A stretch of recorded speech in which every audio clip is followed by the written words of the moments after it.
Live from 864 Sound in Greenville, South Carolina, it's the Wash Bros Podcast with your hosts, Matt Jackson and Clay Smith. What's up, guys? It's Matt Jackson and Clay Smith, and we are the Wash Bros. If you notice anything different, we have changed the set around and trying all these new cool things because thanks to everybody who's watching, we've really been able to grow this and get a lot of engagement. So this is going to be, what is it, episode 8? Episode 8, yes, sir. 8? Okay, cool. There you go. We're going to be talking about kind of crisis and emotion and like what it's like to be an entrepreneur that isn't all the glamorous business sexiness and more like how it is like personally to us and what we go through and how we manage everything. On a day-to-day, On right? a day-to-day. And it's crazy, so. Yeah, so like with me, I think that a lot of people, they don't understand what it takes to run a business, the emotions that go behind it. The physical part's probably the easy part. Like the mental part is the hardest part, especially for me. You lay down in bed at night, you finally get done working with the physical part, and then you still have these million things that run through your head, and you're like, damn, I'm not done working yet. Never done And you feel like you forgot something, and you're like, dang, I need to get back up, and I need to get back to work. Exactly. So it's mentally exhausting. A lot of people think, you can go out and you can buy the equipment and that's all you need. They don't understand what it takes to keep those important parts and things moving. Absolutely. Yeah, it's like an iceberg. They're just seeing the top of the iceberg, the tip. They're not seeing everything below the structure of the day-to-day and going to bed, having that like restless nights where you're just like your mind is on fire trying to go to sleep at 3 a.m. because you're like, I just have too many things that I haven't completed that I need to do for tomorrow. It's like the must be nice. Yeah, it's like it must be nice to be an employee and be able to go to sleep and wake up and just get paid. Yeah, and not have to worry about it. And pretty much you can give your 50%. You don't have to give 150% to be successful. Yeah, because I mean, even if you're in a leadership position in those jobs, you still have somebody above you and an owner that responsibility ultimately falls on. So by doing your own business, you have to carry everything. And it's hard to disconnect that. Yeah, I mean, you have to watch what you say. You have to watch what you do, who you hang out with, the places you visit. I mean, because that could obviously ruin your reputation as a business owner. Exactly. Yeah. It's like, hey, you always have to be on because if you're off, you're still technically representing your business. Yeah. Like the quality of work. If you're working too much, you're tired. Like we were talking about the other day. If you're really tired. You've done 3 jobs and you're on to your 4th. You're like, daggum, I don't know how you're dragging. That customer is not getting the 5-star customer service and they're daggum sure not getting the 5-star quality of work that they deserve. Correct. Yeah. You almost have to put on a personality every time you go out to somebody's house. Everybody's expecting, hey, this is what we put out with our marketing and our branding. And this is the energy that is expected with the service. But at the end of the day, we're human beings. Like we're almost having to be an actor where we step into this specific role, like a salesperson where you're like, oh, I'm acting all high energy despite whatever the situation is. It's like back in our sales days, it's like, yeah, you could be just physically drained and having a bad month, but you have to put on that smiling face and make that customer happy and have enough emotion going through it so you can get that deal and deliver that quality of service. You can't just be like dragging, oh man, that low energy, people are going to run from you and it's going to hurt the business reputation. It's going to hurt everything else. Right. It's like when you get home, I know it's like for me, it's so hard. No matter what I've been through today, you have to leave all the bull crap at the door. Yep. And you can't bring what's happened at work home with you because it will destroy your family. I can only imagine you got kids that are super receptive and excited to see you. And you're like, they're going to sense the energy and they're going to be like, is it me, daddy? Yeah. Or your wife's going to be like, boy. Yeah. And that's not just with me. I mean, that's with anybody and everything. Even if it's just your wife, it could definitely affect your relationship with anybody. And that was the reason that I actually quit my other job was because I was miserable. I was a miserable person. I've actually, in the last 2 years, I've gained a lot of weight just because I don't have the stress that I had. There you go. I'm not, I don't have the bad habits that I had. And, it's a lot healthier to make sure that you're happy. Oh, 100%. Yeah. It's like if you don't get yourself into a position, you're never going to be able to pour into somebody else. It's like, hey, a good thing I used to use in the back is like, you got a glass that's full and you want to fill up your glass so you can pour into people in your life. If your glass is half empty, you're going to have to take from somebody else. And in business, where like you have to have more value than the other person because they're going to give you money because like you're pouring into them. And if you're dragging and you're not taking care of yourself personally and dealing with like the internal of the day-to-day grind, you're not going to be very successful. You're going to be like, oh man, the economy's bad. Like people are just, there's too much competition out here. I'm like, that toxic negative energy that you're carrying internally is the reason why all of your customers are pushing away from you. And it's like, you're not being the best version of yourself and you're not taking care of yourself so you can pour into other people and grow a successful business. Because like growing a successful business requires being a successful and healthy person.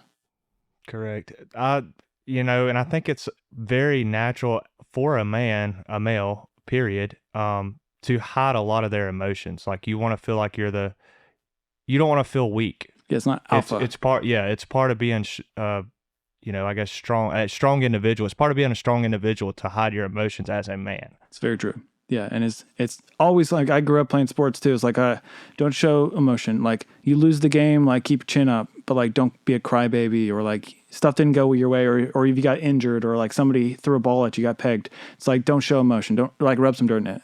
And it's like super toxic. You're separating yourself from your emotion, and then if you don't allow yourself to process those emotions, you're gonna be a very like toxic, like shallow human being. And you're not able to process business because business is almost like a kick in the teeth if you can't process the emotions. Sometimes it'll kill you, man. Me and my wife, we've been together 8 years, and she's never seen me cry. Mm-hmm. So I've caught myself a few times. I had to run to the bathroom. She didn't see me. It's like I said, it's just one of those natural things as a man. If you show your emotions, I guess for me as a person, I'll admit it right here in front of everybody that, I just feel weak. Like if I'm going to sit here and I'm supposed to set the example for my family. Like, hey, be strong no matter the circumstance. Don't worry about the negativity. Don't worry about the people that say you can't do it. Don't worry about, hey, it's a bad time. I'm not going to let it break me down. Correct. You want to, I'd love to set the example for my friends, my family, like, hey, no matter what you're going through, you can get through it. Correct. It's like, be the emotional rock. But sometimes we're trying so hard to make everybody else feel like they're in a good emotional place that it just drowns us. It drowns you mentally. And then you're just like, oh man, I'm like the punching bag to all these people. Yeah. And you're just like, oh my gosh. I think that's why you see a lot of these famous individuals. You see a lot of them, they just like, they get in a very bad state of mind. And sometimes you see the sad stories about them taking their lives just because they build up all this stuff in their head and they just can't let it all out. Yep. Because if I'm guessing, I'm not speaking for anybody, but if it's all in their head, and I guess they're afraid that they don't know what people are going to think of them across the world if they vulnerable. Just let it out, and they can't let it out. They just bottle it in and they keep it in, and they don't know what to do. Yep. Yeah, you always see people, and then they start acting rash in their business, or they go to apathy, and it's like phases of burnout are so real. It's burnout pretty much is like if you're not able to emotionally process your day-to-day responsibilities, and then you just internalize it, and then you're going to eventually stop caring, or it's going to cause you to like be very like mentally sad or take out anger on other people. And like the inability for us to control our emotions, I think as a man is like, you're not supposed to be emotional. And me growing up, and I think culturally a lot has changed, whereas like woke culture came in, and that's one extreme, but it has shine light on like the importance of like, okay, you're a man, but you're also a human being. So you can be the emotional rock, but it's important that you understand how to process your own emotions, and that it's okay to be vulnerable and say, man, like this last couple of weeks have been rough, and it's okay to be emotional and still be there for my family and my wife and my kids and my customers. And I think a lot of people are not even willing to look into that because that's like weakness. It's like, hey, this is like, don't be a bitch. It's like the Grant Cardone vibe of like this big sales, like business entrepreneurship's all about being like, I got like this infinite tough, thick skin. Like I'm just going to like attack it with force and hustle. And that's not really the reality of the situation at all.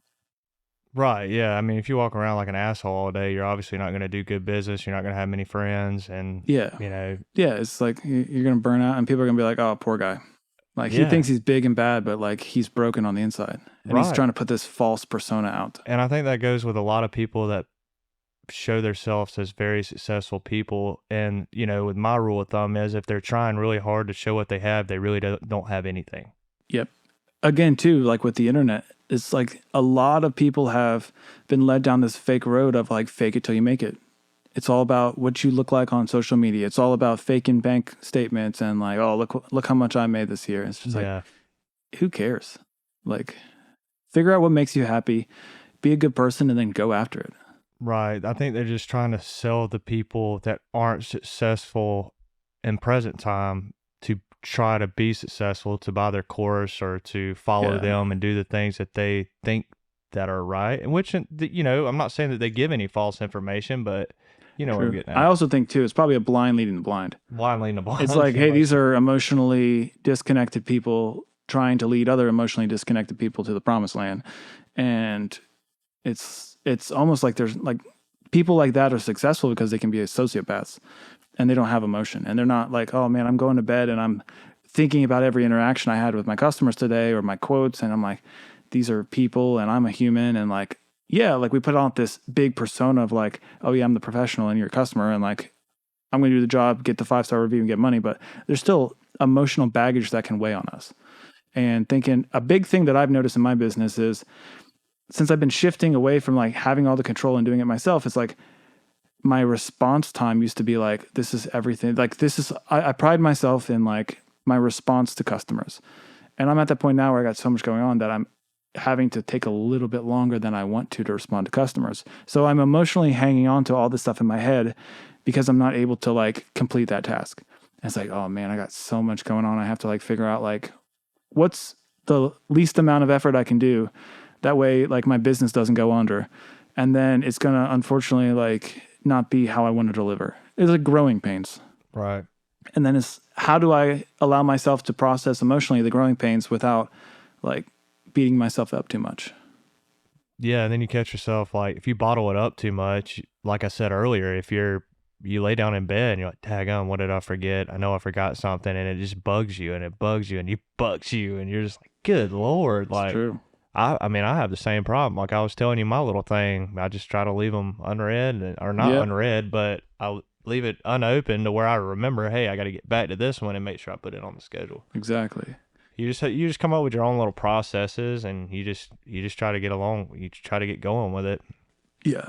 It's, that's again all about business is all about like the battles you face that nobody else sees. Yeah, it's just the must be nice. Yeah, it must be nice. And it's not about the 401k or the salary. It's about like being able to turn your brain off at night and say, "Hey, I know that I can stop the day at 5:00 and I'm not carrying that day to the next morning."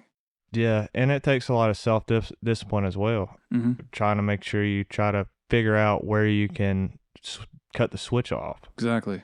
To stop thinking, to stop worrying, and honestly, it never stops for me. Yeah. You think it stops, but it really doesn't stop. I mean, my phone's constantly going off. It was just like, I was talking to someone the other day about, I got a vacation. I'm going to go ahead and take 10 days off next month. And, it is busy season, but it is what it is. But guess what?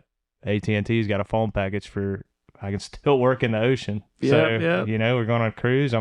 I'm still going to be working, even on vacation, unfortunately. Yeah. Just sub all your work to me and I'll take care of it. Yeah. It's like if people are like, I can't wait that long, you're like, I'll fit you in. Correct. Yeah. That's what'll happen. But again, it's like problem solving. It's like you have to have a different set of eyes to solve new problems. A lot of people that get stuck in their ways and they're like, oh, I've been doing this for 20 years. This is how I do it. I was like, but then you hit a certain point in growth, like where you are, where you're going to be like so slammed. Yeah. And the busy season's, it's not even really here yet because there's still green pollen and it's cold outside.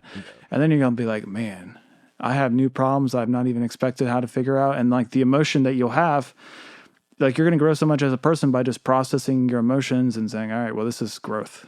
And growth is not fun, sexy, and we're doing it. If growth like happens to you and you either sink or swim. Yeah. That's when I shine bright. Yeah. It's like the guy who's the last day of the month, he sells all his cars. He's like, I'm a pressure guy. That was me, man. I loved it. I was like the Tom Brady in the fourth quarter. It's like, man, I'm going to sell any cars the first week. I'm going to sell them all at the end. Yeah, I've had to do that a few times. Unfortunately, it wasn't fun, but I love pressure. I love the feeling. It's almost like crack to me, you know. It's addicting. Like, yeah, it's like endorphins blow. Your adrenaline's like boom. It's just like hunt mode. Yeah, it's like the haters out there. That's my favorite. It like fuels a fire. It like gets me going. You know, it's like like I said, it's like the fourth quarter of Tom Brady. Yeah, it's like if you want to be a hater on our podcast, just keep commenting and make us. We'll make more episodes. Yeah, or just send us the link to yours. Yeah. Right. So we can get some tips, right? I need tips. It's all about the tip. But I think that's a decent stopping point. I don't know where we are on time. Do we got some more time? Yeah, I think that's going to be perfect. So basically, if this is something that you have any more questions about, you want us to follow up more on, please leave a comment. Let us know what you think. Any questions, anything you'd like us to talk about, just leave them on the Spotify channel, YouTube, Facebook. Let us know. We'd be happy to talk about anything. Like I said, give us a follow. Catch us on the next one. Oh, yeah.